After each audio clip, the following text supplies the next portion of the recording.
যে ব্রেকিং নিউজের দিকে এবার নজর রাখতেই হচ্ছে, ভোটে হারার এক মাসের মধ্যেই ভেঙে খান তৃণমূল। হুমকির কাছে মাথা নত করে না কেউ। কেন হুমকি দেবে? কেন? আমি কি চোর নামে ডাকাত?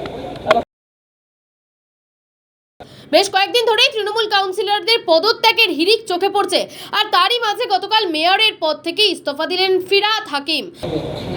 মানে কোনো ব্যক্তিগত কোনো আলোচনা বা কিছু নেই, আমি আমার নিজস্ব সিদ্ধান্ত। আপনাকে কি কেউ চাপ দিয়েছিল? কেউ কেন চাপ দেবে? আমি চাপ পাওয়ার মেয়ে কিচ্ছু না। দেখুন, ডিফাং হয়ে গেছে। আর আজ ব্যক্তিগত কারণ দেখিয়ে বিধাননগর পুর নিগমের মেয়র কৃষ্ণা চক্রবর্তী আজ ইস্তফা দিলেন। ব্যক্তিগত কারণ দেখিয়েই পদত্যাগ কৃষ্ণা চক্রবর্তীর। বিধাননগর পুর নিগমের কমিশনারের কাছে আজ পদত্যাগ পত্র জমা দেন কৃষ্ণা চক্রবর্তী।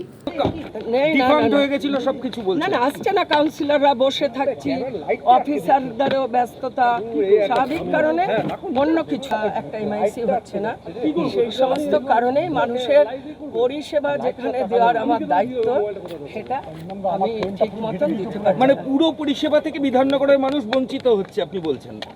আমি বলছি হচ্ছে কিছুটাই, কারণ যেহেতু একটা নতুন সরকার এসছে, আর সরকার এসছে, সে নতুনভাবে সে কাজ করবে, এবং তার প্রতি আমাদের মানে একটা সরকারের প্রতি ভরসা রাখা উচিত। আমি আমার নিজের দিক থেকে 16 বছর বয়স থেকে রাজনীতির আঙিনায় আছি, আর মমতা বন্দ্যোপাধ্যায় মায়ের সমান। বললাম না দিদি, আপনি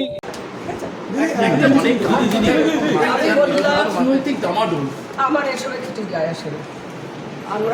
আমি অনেক ছোট থেকে মানুষের কাজ করি। দলের সঙ্গে কোনো কথা হয়েছে ম্যাডামের সাথে? সবার যেখান থেকে যা প্রয়োজন আমি সমস্ত কিছু নিয়ে, কারণ কি বলতে আমার নিজস্ব, আমার ব্যক্তিগতটা তোকে নিশ্চয় বলতে হবে।